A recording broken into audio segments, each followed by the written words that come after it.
Welcome to the Financial Advisor's Advisor, brought to you by Elite Consulting Partners. It's the only podcast offering unfiltered guidance and direct advice for all things concerning financial advisors, RIAs, and the practitioners in the wealth management business. Learn more and subscribe today at eliteconsultingpartners.com/podcast. And now, here's your host, the Financial Advisor's Advisor himself, Frank LaRosa. Hey everybody, welcome to the show. This is Frank LaRosa, the CEO of Elite Consulting Partners, and I am the Financial Advisor's Advisor. As always, I am joined here with my right-hand trusted guy, my COO, Dale Dempsey. What's up? Thanks for the introduction. I'm feeling happy and joyful. And got the Christmas hat, holiday Santa Claus hat on? I do. Yeah, this is the second episode in a row I've worn this. Maybe I'll get to the level where I'm wearing an entire Santa Claus suit. Maybe. Or an elf hat. I see an elf suit. I don't know. Should we throw it out there? I'm feeling an elf suit, maybe. Not sure. So what's the criteria? Is there going to be, if we hit a certain number of likes, I have to do that? Because that's how it worked last time.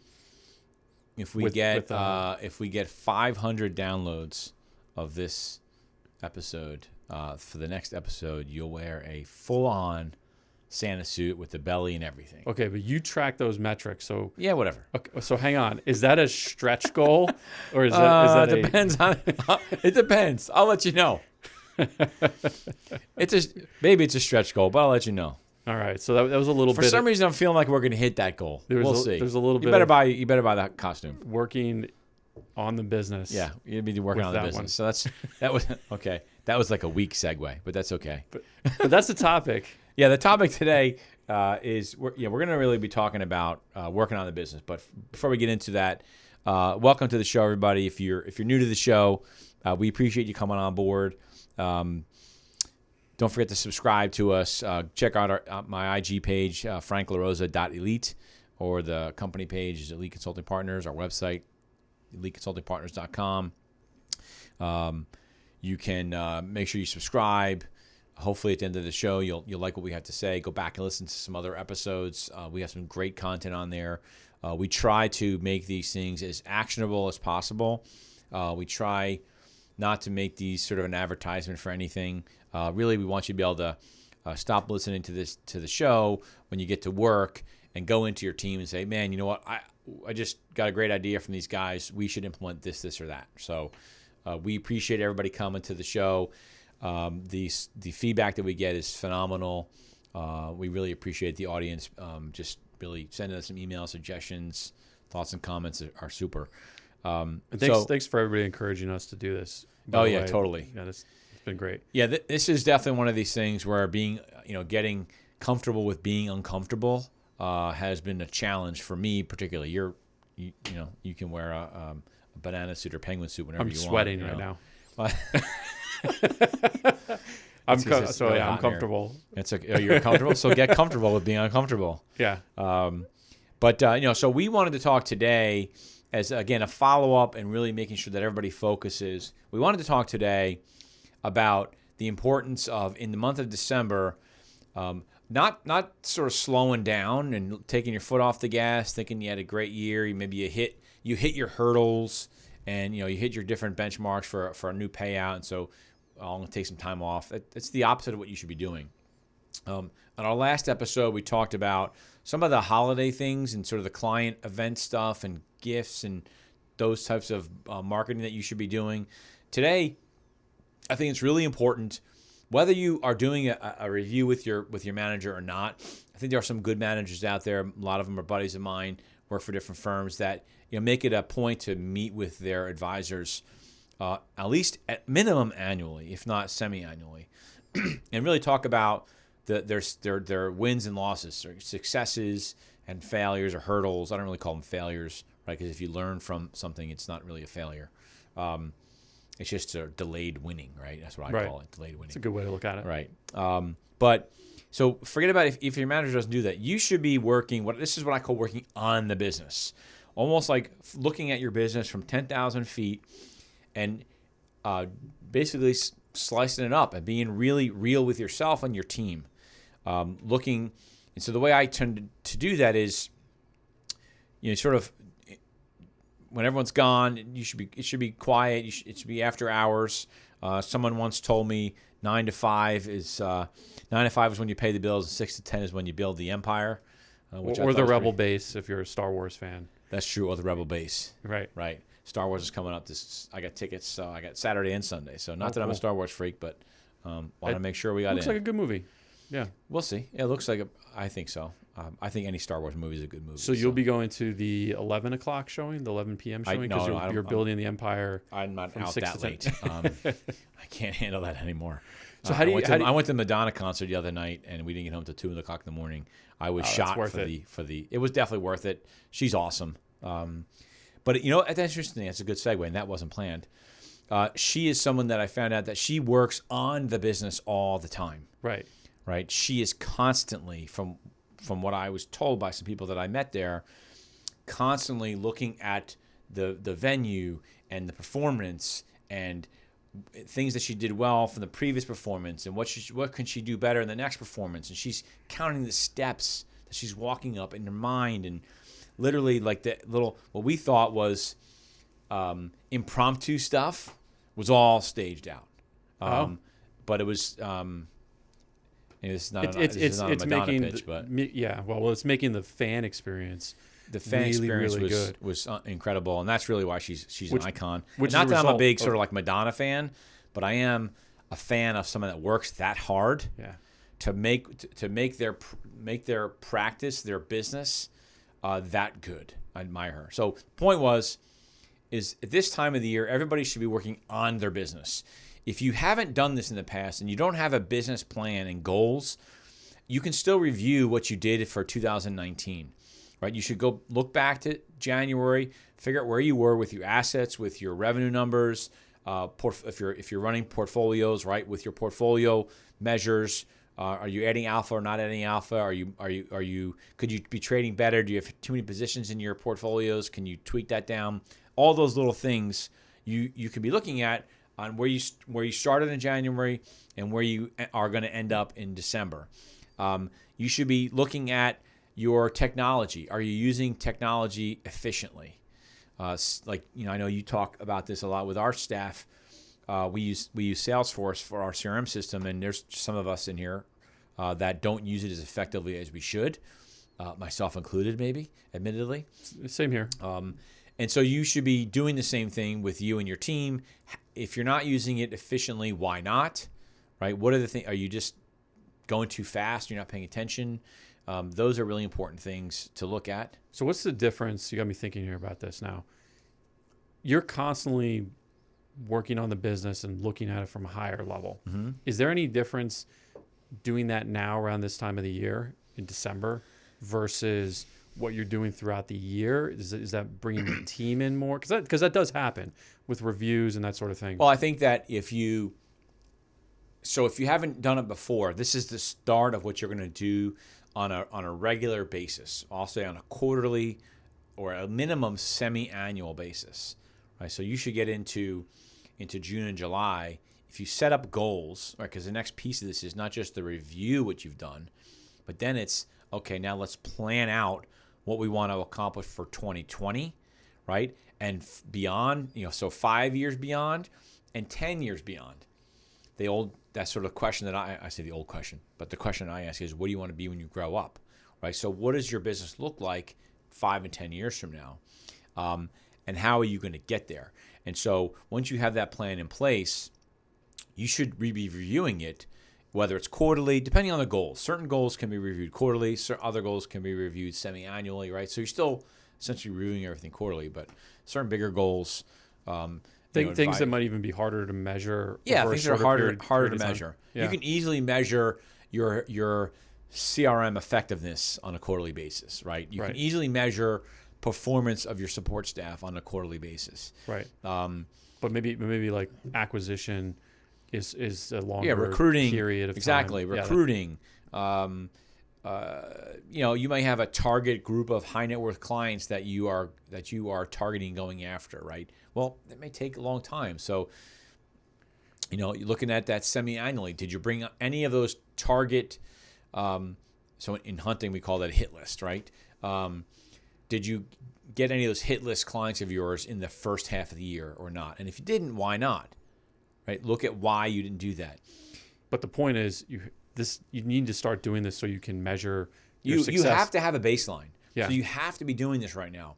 And look, and on the last podcast, I talked about working harder in the month of December, and it's a huge, I don't say controversy because it's not like a big controversy, but I catch a little flack when I tell people that you should be working harder in December, not slower because it's the holidays. That's just an excuse to take more time off. We already have time off because of the holidays, right? Why do you have to take more time off? You should be doing 3 things during the month of December. Your existing business, making sure it doesn't fall off and you're paying your bills. You should be doing proactive client sort of service, holiday stuff, meetings, events. We talked about some of those things, doing client events on a Saturday with have your wealthier clients bring their grandkids, stuff like that, right? And then you should be working on the business stuff, which requires you to work after hours because if you're doing it during the day, one of the other 2 things is suffering, right? Because you're either not talking to your clients or you're not doing business, you're not managing the money the right way. So you have to be working harder in the month of December. And you need to be doing it in December because you don't want to start off January and go, okay, now what are we doing, right? It should be something that you do and you work. That's what I call it, working on the business. It's important to the other thing we talk about. Your hit list of clients that you want, prospects that you want to bring on as clients. Another controversial topic is you should be looking at your clients from 2019 and looking at, are there any you should be getting rid of? Right. They don't fit into where you're going with the business, or maybe currently. They don't fit into where you're going with the business. Maybe you're trying to convert to an advisory-based practice and they just are resistant to it. And then not only are they resistant to it, they want to beat you up over trade costs, right? And you don't need that. Or worse off, they are rude and belligerent to your support staff, right? And my thing is, not that it's okay for clients to be sort of rude to their financial advisor, because I don't believe that's the case, but at least you're getting paid for it, right? I had a client one time that was just having a bad day. He came back from his accountant, and he was really nasty to my assistant. And he was a multi-million-dollar accountant, and his name was Bob. I don't think he's listening to this podcast because it was years ago. So, but he might understand. I told him now. flat out, Bob, if you ever talk to my assistant like that again, I'm going to ask you to leave. She doesn't get paid for you to do that. You want to talk to me, you're having a bad day, you want to light me up. I don't really give a crap, right? But don't ever talk to her that way. He apologized, sent her a big bouquet of roses with apology. Nice. Because he was a nice guy. I just knew that he was having a bad day, right? Right, but clients that wouldn't do that. But there are clients that are just not going to do that. Yeah. And we have a client that we have a client that has a client that is very difficult. It's a very wealthy, well-known individual who just stresses this client out to the nines. And even though he's got a lot of money with the client, doesn't pay him all that much, right? Because he doesn't want to pay fees. Sure. And I'm trying to tell this gentleman for a couple of years just to get rid of the guy. Okay, maybe it's an ego thing that he gets to say that he has this guy as a client, but it stresses out the whole team and the sales assistants and bending over backwards for this guy. It's not worth it sometimes, and so you really need to take a hard look at your clients and understand what you're getting paid to service that account.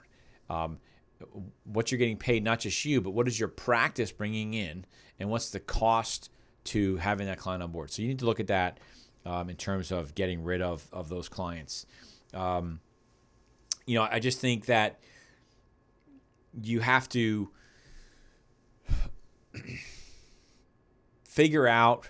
The other thing too is figuring out where you want to go. So if it's acquisition, right, you want to talk about what do those opportunities look like? How does your manager play a role in that? The other thing is, does your firm play a role in that?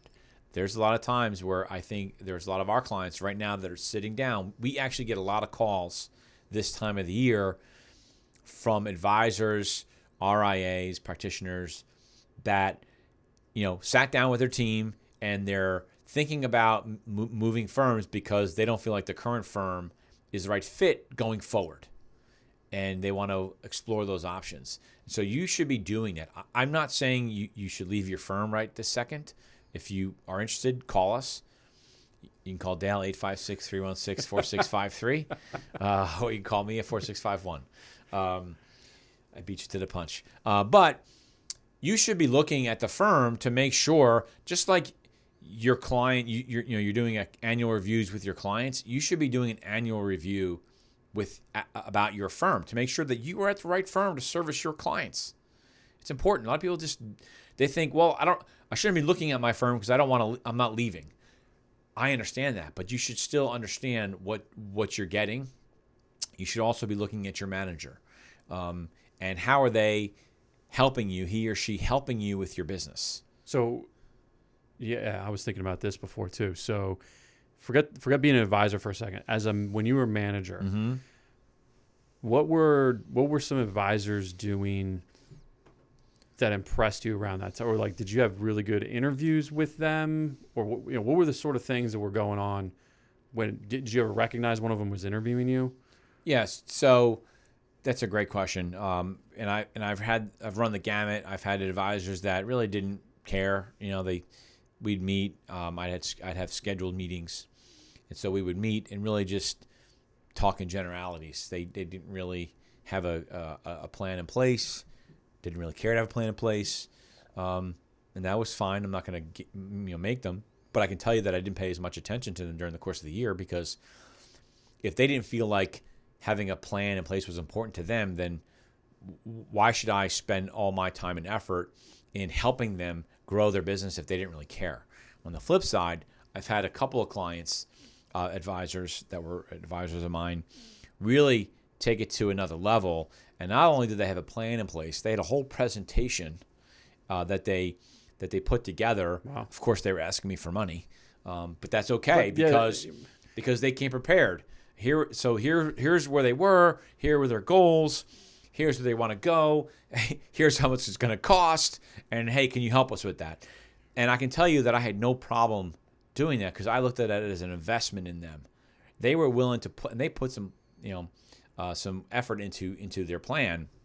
I mean, it was detailed to the month of the entire year, what they were going to do, when they were going to do it, why they were going to do it, what their expected results were going to be. It was great. That's exciting. And for me, as a manager, and this is sort of what advisors can take away from this, if you go to a manager and ask somebody for $10 or $20 or $30,000 in marketing money, and you don't really, and it's like, oh, I want to sponsor golf events, right?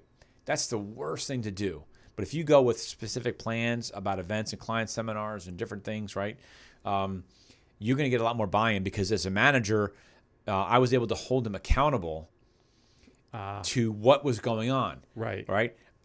Okay. Because one of the agreements was we were going to meet each quarter and figure out of the things that they planned, what did they accomplish?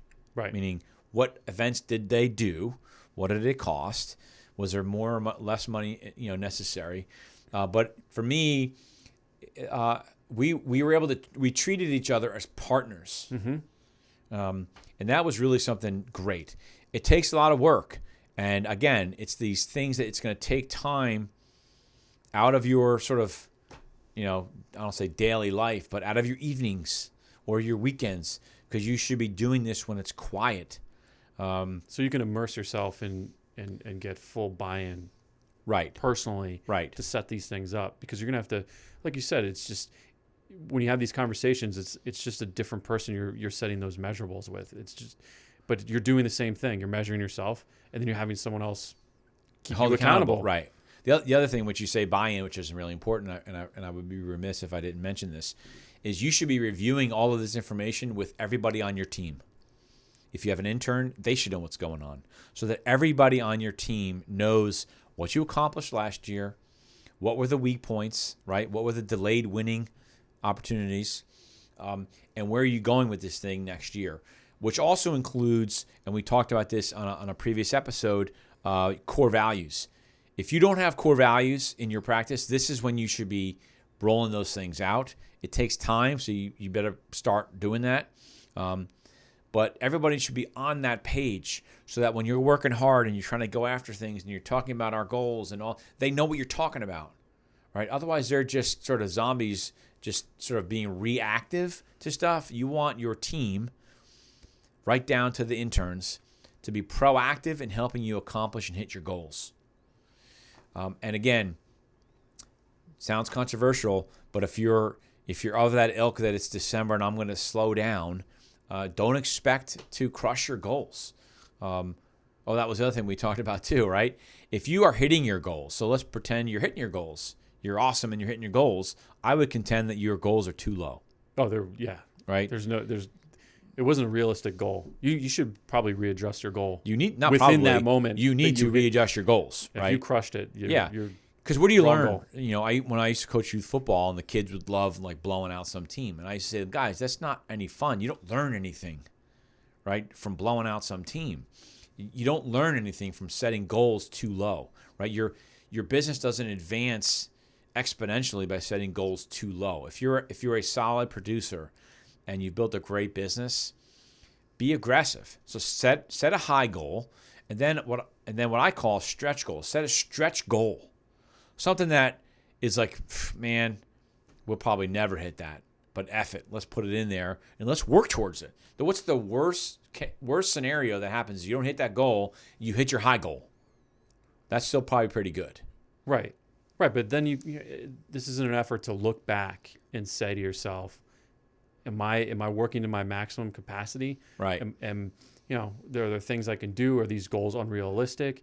And over a period of time, you're going to be able to say, wow, this is what I can really get accomplished in a given period of time. Yeah. And you can project. You become a whole new So it's person. interesting because a lot of people have asked me what the hat is and what the symbol on the hat is. I'm part of a group called Arte Syndicate. For all my brothers and sisters out there in the Arte, what's up, guys? We love you guys. We'll see you in Canada in a couple of weeks, Whistler, Canada. But one of the things, so it's led by two gentlemen, Ed Milet and Andy Frisella. And one of the things that I've taken from them is this idea of thinking bigger, right?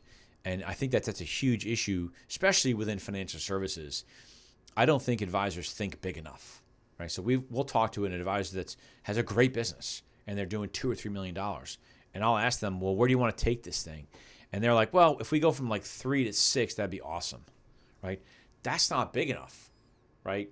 They should be thinking about hitting 10 or 20 or 15, $20 million in revenue, because if you're doing 3 million, getting to 6 is easy, right? You've already got the client base. You already are probably running in the same circles, right? You just work a little harder, and before you know it, you'll hit 6 million, right? Even in a down market, I see successful advisors actually growing in down markets because they're the ones making active phone calls. They're the ones gathering more assets from the advisors that are sticking their heads in the sand. Those are those times. So I don't really think that's an excuse when advisors say that they're not growing because the markets are flat or whatever. But one of the things that I've really gotten from them is this sort of this art, the mental challenge of thinking bigger. And I just feel like advisors need to be really thinking on a massive scale. They'll get there. You'll get there if you think that big. So, but you can't get there if you don't have any plan. You can't get there just by a hope and a dream. Right, just wishing it to happen. You have to execute. You have to put the time in. You have to do things today. So Andy Frisella says something today on his IG, basically talking about working harder today than other people would want to work, right, to have the things that they will never have. And you have to be doing that all the time. So Andy, if you're listening to this, thanks, man. I appreciated that. That's the truth, as he says. But that is the truth. If you're a financial advisor, don't look at the guy in your corner office and think, I want to be like him. You should be looking at it saying, I want to do double what that dude's doing, right? Whatever the number is, and stretch for it. So anyway, with that said, sorry I sort of ranted because this is a pretty passionate topic for me.